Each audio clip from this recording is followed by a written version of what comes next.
I think this has been one area where the government's really listened to what businesses wanted to do. And actually, when you look at the strategy, one of the most important things is that it's integrated. In other words, it's lots of different parties coming together to implement the strategy, and businesses' voice has been a really important part of that.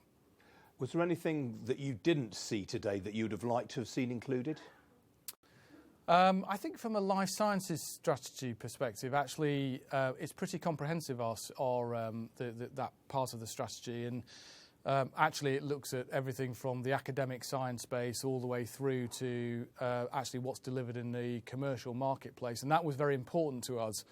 Again, you know, how this all works together in a very productive ecosystem, that absolutely is part of what the strategy needs to do. Some would question whether we even need an industrial strategy as a nation. I mean, if you think back to sort of recent governments, the 1980s in particular, where we had a sort of laissez-faire approach. I mean, do you think there is actually a case proven that we need an industrial strategy? Yes, I do, actually. I mean, I think actually if you look at what's required for the country right now, not least as we go into Brexit and come out of it, a long-term approach to how we develop the economy and develop the industries of the country, I think, is really important. And you know, when I think about it from our perspective in life sciences, what we want, you know, we work in very long-term cycle businesses, and we need stability.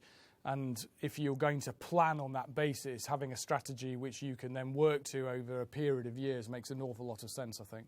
And do you worry at all about the life sciences sector's prospects post-Brexit? I mean, we've heard from other people today that they have concerns about the UK having access to people with the requisite skills, for example.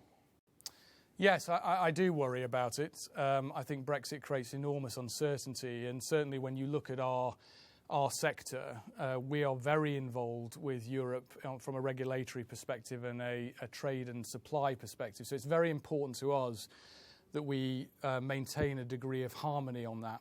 Having said that, you know, clearly we are on this course post-Brexit, and I think the industrial strategy is part of the answer to that.